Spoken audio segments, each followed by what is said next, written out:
Chemistry में total 30 questions लिए हैं आज और बहुत इम्पोर्टेंट वाला सवाल है। आपको देखकर ही लगेगा।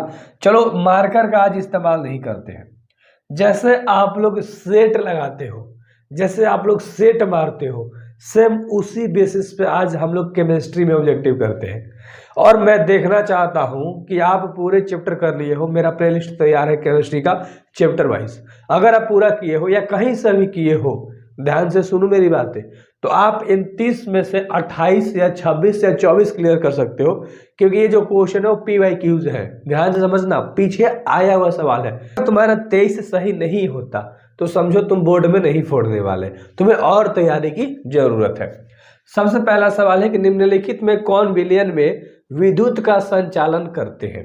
वैद्युत अपघटन, वैद्युत अपघट्य, H2O, अणु या तांबे का तार। तो पहला का ऑप्शन नंबर क्या हो जाएगा? वैद्युत अपघट्य। अच्छे से याद रखना, पहला का ऑप्शन नंबर ए आपका होगा।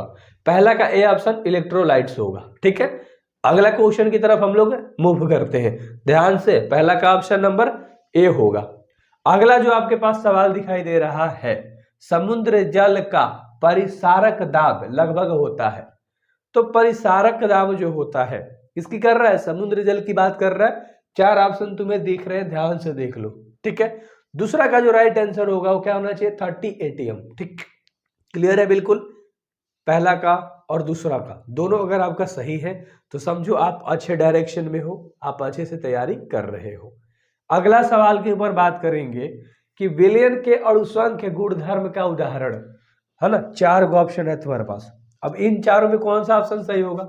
विलयन के अणुसंख्य गुणधर्म का जो उदाहरण है वह क्वथनांक उन्नयन यानी कि बॉइलिंग पॉइंट एलिवेशन। अच्छे से याद हो गया होगा। तीसरा सवाल भी मैं डन समझता हूं। कितना है आप पेज पे लगाते रहना, क्रॉस करना, राइट करना, क्रॉस करना, राइट करना। ठीक है, मतलब गलत सही करना कि तुम आज कितना मारते हो। ठीक है, कभी भी इस वीडियो को देख रहे हो बेहतर से देखना और सारे चीज ट्राई करना कि आपका सही हो। एक अच्छा मूव की तरह अगर आप पढ़ाई करोगे, मतलब मूवमेंट लेकर कि मेरे को सब सही करना है, तब एग्जाम में आप फोड़ पाओगे। वरना ये छोड़ दो कि मैं एग्जाम के दफे तैयारी कर लूंगा, बिल्कुल नहीं होगा। टेंशन डिप्रेशन तुम्हें पता है ना, सोच के टाइम व्यतीत कर दोगे तुम। तो उससे अच्छा अभी कर लो। किसी विलयन के सांद्रण के व्यक्त करने से कौन सा तापक्रम पर निर्भर नहीं करता है? मोलरता, नॉर्मलता, फॉर्मलता या मोललता। तो चौथा का ऑप्शन कौन सा होगा? फटाक से आप आंसर दो। ठीक है, चलो फटाक से आंसर दो। कितने बचे बोलो? डी, मोललता। ठीक है जी, ठीक है, मोललता यानी कि मोलैरिटी। ठीक है, अच्छे से नहीं करता कह रहा है, तापक्रम पर निर्भर नहीं करता जो है मोललता। मोललता दो गोला होला, तो अच्छे से याद रख सकते हो मोलैरिटी। ठीक है, चलो अगला सवाल जो हमारा है 5 नंबर। निम्नलिखित में से कौन फेरोचुंबकीय पदार्थ है? फेरोचुंबकीय पदार्थ है NaCl, Fe3O4, O2 और N2। सब इसी तरह से आपके ऑप्शंस रहेंगे। तो पांचवा का ऑप्शन आपको बताना है बिल्कुल Fe3O4। Fe3O4 यानी कि बी नंबर का ऑप्शन बिल्कुल राइट होगा। ठीक है, बी नंबर है ना। चलो अगला सवाल के ऊपर बढ़ेंगे जो 6 नंबर का सवाल है। निम्नलिखित में कौन अक्रिस्टलीय ठोस है? निम्नलिखित में कौन अक्रिस्टलीय ठोस है? तो 6 का ऑप्शन नंबर क्या हो जाएगा भाई? Quartz glass. Quartz glass B number का ऑप्शन आपको दिख रहा है। बी नंबर का ऑप्शन बिल्कुल राइट होगा, क्वार्ट्ज ग्लास। आगे बढ़े, चलो ध्यान से एक एक पार्ट को करना, ज्यादा टाइम नहीं लगाएंगे, आराम से करेंगे। ठीक है, क्योंकि याद करते हुए चलना है और ये इंपॉर्टेंट सीरीज स्टार्ट हुआ है। तो अच्छे से डेली करना, ट्राई करना कि डेली आप इस चैनल से कर लो। शॉर्टकी दोष के कारण ठोस का घनत्व है। अब शॉर्टकी दोष के कारण जो ठोस का घनत्व होता है वो घट जाता है, यानी कि डिक्रीज होता है। ठीक है, तो बी नंबर का ऑप्शन राइट है, घट जाता है। क्या होता है? घट जाता है। अगला सवाल करेंगे जो 8 नंबर का सवाल है कि BCC इकाई सेल में मुक्त खाली जगह का जो प्रतिशत होता है वो क्या होता है? 32%, 34%, 28% या 30 यानी कि 30%। BCC इकाई सेल की बात कर रहा है, वो भी मुक्त खाली जगह की बात कर रहा है। ठीक है, मतलब जो जगह खाली हो उसकी बात कर रहा है। तो इसका ऑप्शन कौन सा हो जाएगा? 32%। ए नंबर का ऑप्शन बिल्कुल सही है, बहुत बढ़िया। ए नंबर का ऑप्शन बिल्कुल सही है। चलो अगला सवाल देखेंगे जो कि 9 नंबर है। गैल्वेनिक सेल में एनोड होता है। गैल्वेनिक सेल में जो एनोड होता है हमेशा निगेटिव, ठीक है, तो ऋणात्मक इलेक्ट्रॉन होता है। ए नंबर का ऑप्शन बिल्कुल सही है, ए नंबर का ऑप्शन बिल्कुल सही है। याद रखना, बेहतर तरीके से सारी चीजें करो, बेहतर तरीके से फोड़ो, है ना। चलो बहुत बढ़िया। और बाकी जितने लोग मेरा लिए हैं कोर्स इंपॉर्टेंट क्वेश्चन का, तो भाई वो आपको पीडीएफ मिलता रहेगा, उसमें सारी चीजें, टेंशन मत लीजिएगा। विद्युत धारा जब किसी चालक से इलेक्ट्रॉन के द्वारा प्रवाहित होती है तो चालकों को हम लोग क्या कहते हैं? धात्विक चालक, विद्युत अपघट्य चालक, कुचालक, या इनमें से कोई नहीं। तो 10 का ऑप्शन नंबर फटाक से, चलो धात्विक चालक बोलते हैं मेटालिक कंडक्टर, ए नंबर का ऑप्शन राइट है। क्या बोलते हैं? मेटालिक कंडक्टर बोलते हैं, ए नंबर का ऑप्शन आपका राइट है, ठीक है। अगला जो 11 नंबर का सवाल है कि निम्नलिखित में कौन द्वितीय सेल है ना। 4 ऑप्शन है। द्वितीय सेल जिसको हम बोलते हैं लेग स्टोरेज बैटरी, क्या बोलते हैं? Lead storage battery, B number का ऑप्शन सही है, क्योंकि इसे द्वितीय सेल हम लोग कहते हैं, सेकेंडरी सेल, याद रखिएगा। चलिए अगला सवाल जो 12 नंबर का सवाल है कि विशिष्ट प्रतिरोध की इकाई है, विशिष्ट प्रतिरोध की इकाई ohm inverse, ohm inverse centimetre inverse, ohm inverse centimetre, ohm inverse centimetre inverse. चलो बताओ फटाक से इसका आंसर राइट कौन सा हो जाएगा, ठीक है। चलो फटाक से बताओ 12 का ऑप्शन नंबर कौन सा राइट होगा? सी नंबर, ओम सेंटीमीटर। बहुत बढ़िया बहुत बढ़िया, सी नंबर अच्छे से याद रख लेना। अगला सवाल 13 नंबर, टिंडल प्रभाव प्रदर्शित करता है। टिंडल प्रभाव क्या प्रदर्शित करता है? कोलाइड के द्वारा, ठीक है, कोलाइड, सी नंबर ऑप्शन आपको दिख रहा है, सी नंबर ऑप्शन आपको दिख रहा है, कोलाइड के द्वारा, ठीक है। अगर आप मेरे वीडियोस देखते हो तो आपको पता है 2-2 बार बोलता हूँ, 3-3 बार बोलता हूँ, जिससे आपको लगता है कि मेरे को इस वीडियोस में ही सारी चीजें याद हो गई, तो फिर आप दोबारा देख लो, फिर रिपीट करके देख लो, फिर बाद में आप देखो, बचा दोगे, ठीक है।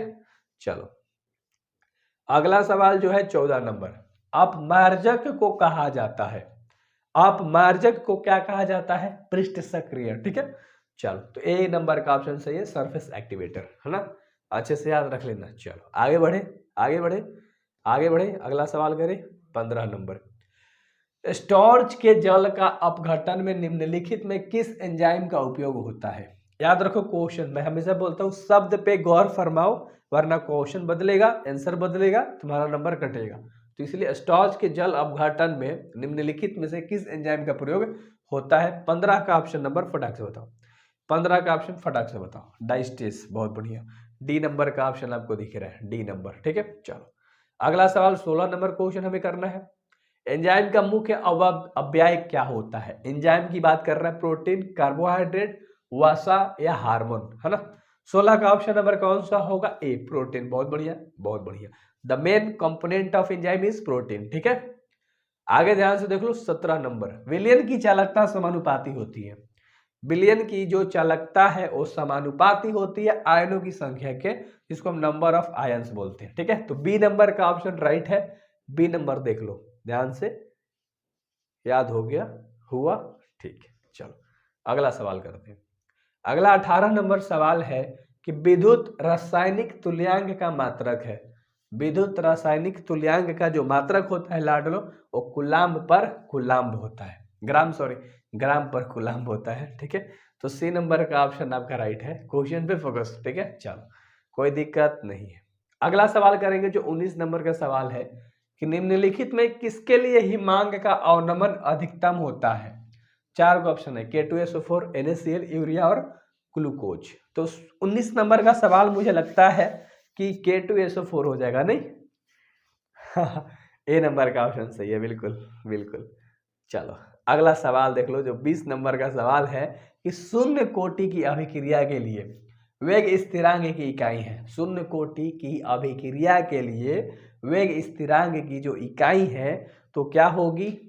Mole litre inverse second inverse, mole litre inverse second inverse, D number option सही है। क्वेश्चन बहुत ज्यादा कंफ्यूज करेगा, पहले बता रहा हूं, ये क्वेश्चन बहुत ज्यादा कंफ्यूज करेगा, नहीं होना है, अच्छे से याद करना है और फोड़ना है। साधारण नमक का सूत्र क्या होता है? अभी भी मैं बताऊं, NaCl, हर बच्चे को पता है, ठीक है, NaCl, ए नंबर का ऑप्शन सही है, ए नंबर देख लो। चलो आगे ध्यान से अगला याद करते हैं। आवर्त सारणी में ग्रुप 16 में सल्फर से सल्फर से अलावा पाए जाने वाले तत्व, सल्फर के अलावा, सॉरी यहाँ पर के होना चाहिए था, कोई बात नहीं। आवर्त सारणी में ग्रुप 16 में सल्फर के अलावा पाए जाने वाले जो तत्व होते हैं वो कौन से होते हैं? सल्फर के अलावा ऑक्सीजन भी पाया जाता है, ऑप्शन के अकॉर्डिंग ए नंबर। ठीक है, चलो अगला सवाल, हूप की विधि के द्वारा निम्नलिखित में किस धातु का शोधन होता है? हूप के विधि के द्वारा बात कर रहा है। हूप के विधि द्वारा एल होता है एल्यूमिनियम, आपको पता है। चलो अगला है 24 नंबर का सवाल कि गैलेना किसका अयस्क है? गैलेना, गैलेना जो है लेड का, पीबी, पीबी भी इसको बोलते हैं सैंपल से, प्रतीक से, है ना। तो लेड, बी नंबर ऑप्शन सही है। अच्छे से याद रखना अगर लेड दे देगा तो। चलो अगला कह रहा है कि निम्न में से वह लवण जो खनिजों में सबसे कम पाया जाता है। खनिज में सबसे ज्यादा कम पाया जाता है क्लोराइड, सल्फेट, सल्फाइड या नाइट्रेट। तो इस ऑप्शन में आप कंफ्यूज होखिएगा, मुझे पता है। तो नाइट्रेट इसका ऑप्शन सही होगा, डी नंबर। नाइट्रेट ऑप्शन सही होगा जो है डी नंबर। आगे देखते हैं अगला सवाल जो 26 नंबर है। अयस्क में उपस्थित अशुद्धि को कहते हैं, अयस्क में उपस्थित अशुद्धि को हम लोग कहते हैं गैंग। क्या कहते हैं? गैंग कहते हैं। ठीक है, और ये इंपॉर्टेंट क्वेश्चन है, 2 नंबर में पूछा भी जाता है, तो ये मैंने नोट्स में दे भी रखा है। निम्नलिखित में से किस धातु के निष्कर्षण के लिए साइनाइड विधि का उपयोग किया जाता है? साइनाइड विधि का उपयोग किया जाता है एजी के अंदर। ठीक है ना, एजी, बी नंबर ऑप्शन याद रख लेना। चलो अगला सवाल है 28 नंबर कि निम्नलिखित में से कौन धातु सामान्यतः मुक्त अवस्था में पाया जाता है?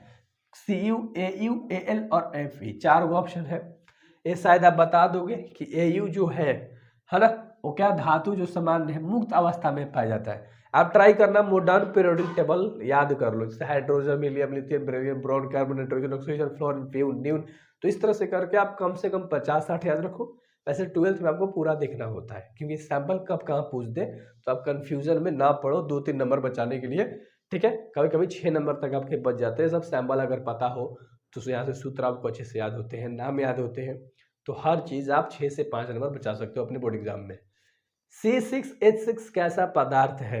C6H6 जो है वो प्रतिचुंबकीय पदार्थ है। कैसा?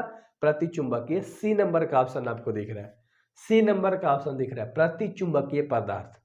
ठीक है, मैं टिक नहीं मार रहा क्योंकि आप थोड़ा सा कंफ्यूजन में जाइएगा, कंफ्यूज होइएगा, तो आपको बेहतर तरीके से सारी चीजें पता लगेंगी।